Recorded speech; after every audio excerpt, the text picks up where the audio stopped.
Quando a gente pensa sobre identidade, né? Entender-se a si mesmo como um eu que é assim, assim e não é de outra forma, né?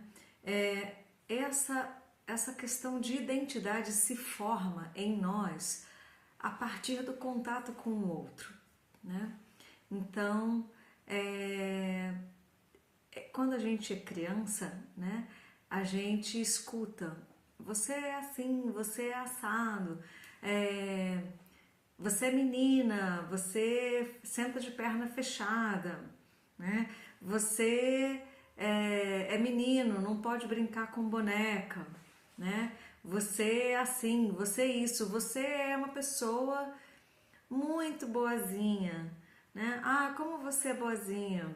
Ah, como você é levada, como você é um moleque, né?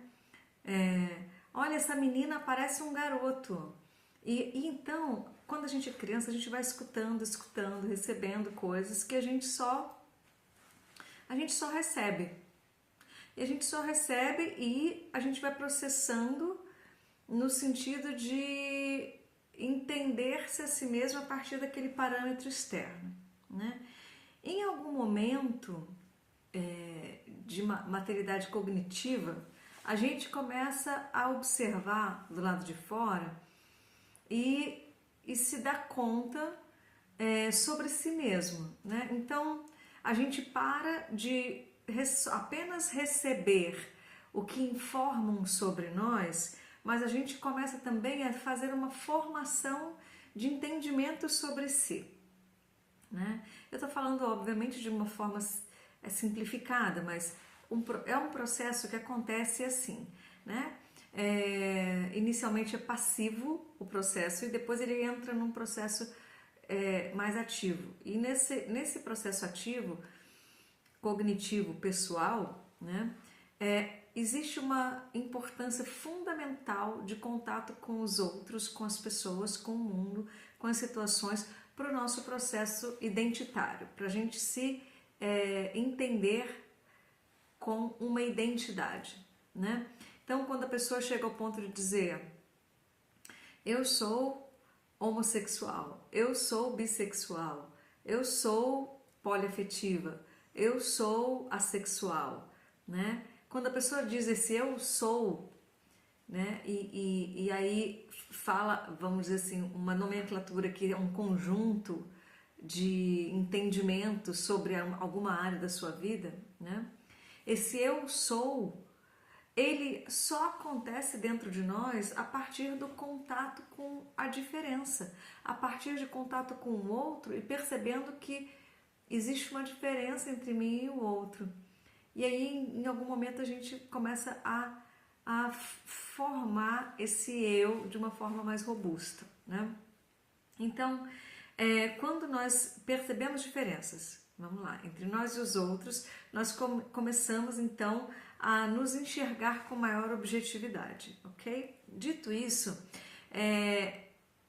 tem uma outra coisa que acontece dentro dos relacionamentos afetivos, que é o seguinte: no contato com a pessoa que eu amo, no contato com a pessoa que eu quero estar afetivamente, né? Aparece um eu que muitas vezes não aparecia antes com contato com outras pessoas, com amigos, com colegas de escola, com parentes, com professores, né? Na presença de uma pessoa com quem eu tenho uma relação afetiva, também começa a aparecer um eu em relação a essa pessoa que não aparecia antes, né? Então é interessante que a partir do entendimento de estar dentro de uma relação, né?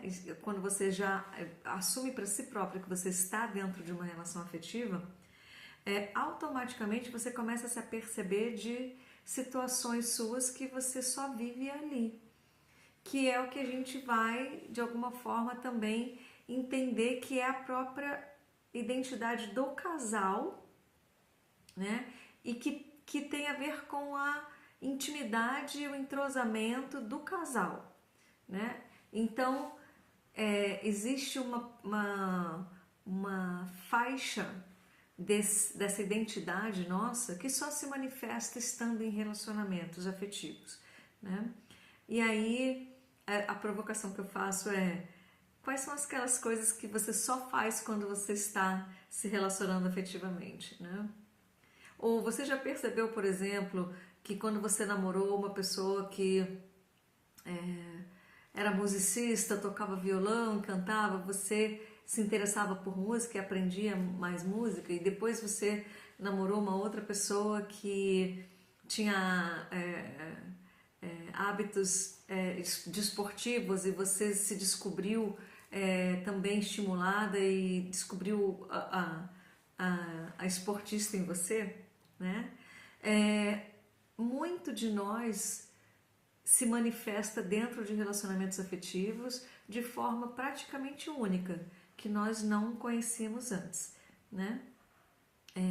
Então, vale a pena essas observações sobre si própria dentro dos relacionamentos, sobre essa questão de identidade, diferentemente do que eu falei lá na aula anterior, né? Que às vezes a gente se mistura e se perde e se confunde um pouco de onde termina eu e onde começa a outra pessoa. Também existe uma outra coisa que acontece, que algo em mim se manifesta apenas no contato com essa pessoa, né?